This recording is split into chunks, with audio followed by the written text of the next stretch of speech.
I'm not a fan of altering my appearance, but it's what I have to do to blend in with society. Most males claim they dislike the charade most women allude to. They claim that they want a natural beauty, but drool all over the over-processed and overdone celebrities that aren't any different from the girls walking around within their own town. Because of this standard, because we are told we must resemble the unrealistic beauty of the women of Hollywood, girls lather on makeup, blurring out their imperfections daily with various makeup brushes. I am no different than those girls. I love makeup, I really do, but it's a hassle. My boyfriend has to wait in the living room for hours as I get ready for a simple movie date, attempting to perfect some imaginary caliber of aesthetic. Like many women, I refuse to leave the bathroom until I am fully made up, smiling cheerfully with the mirror's false reflection of myself. Unbeknownst to my boyfriend and the male population in general, natural is no longer in. Anyone within my community that is without the props and the gimmicks are no longer sought after, regardless of the beauty they may display. If you do not display the sultry eyes, the plump, red lips, the radiant skin, or the long, luscious hair, you are a nobody to the world. You are but a monster. Even though us women have come to this shallow conclusion, we are often pressured by our mates to appreciate our raw beauty, though we, including myself, have undergone several torment countless times in the past by boyfriends who have witnessed our natural selves. I want to be able to love my appearance. I want to be self-confident and shout to the world that I am beautiful, but reality will not allow such blasphemous speech. Regardless of my fear, regardless of the unknown reaction my mate would have of me, I broke down enough to allow my boyfriend to stay the night. How silly of me.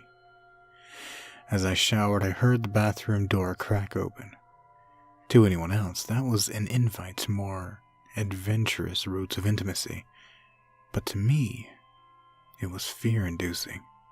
Just as I expected, the familiar sound of shock filled the air. "What the fuck?"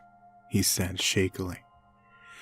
I turned the water off, slowly pulling the shower curtain open with hesitant hands.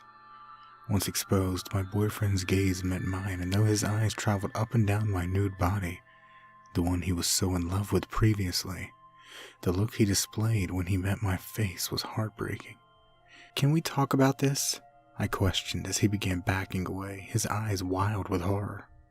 He shook his head, trembling as he stumbled over his own shoes. "Where the fuck is your nose? What the fuck are you?" he questioned hysterically. I let out a deep sigh, extending my arms out to him. "Please don't do this," I said, pleading with him. He continued backing away, turning his head swiftly towards the door, calculating how far a run it would be to make it out. "You can't leave," I said, shaking my head as tears fell down my cheeks. Because of my sudden deepened voice, his attention turned back to me, his expression even more horrified with the swift change of tone. As they all have in the past, he sprinted towards the door, hectically rotating the knob, forgetting to unlock the countless locks bolted on the frame. I watched on for a while, observing his horror, shock, and obvious repulsion of me. The anger began to swell as it had for years. The disappointment I felt as I witnessed him to try and abandon me. Forgetting the amount of courage it took me to reveal myself without the added hair, the fake tan, the prosthetic nose and ears, the hazel contact lenses, the collagen-filled lips. He didn't appreciate my efforts to please him. He thought I was hideous, just as his predecessors had.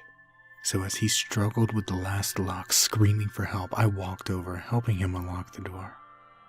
Once outside, he began running down the hall, unaware of the growing population of women in the halls. Once he ran to one of the women, pointing at the monster he pegged me as. The woman reassured him, lowering him to the ground as various others gathered around him. Slowly, realization sunk in of his dire situation.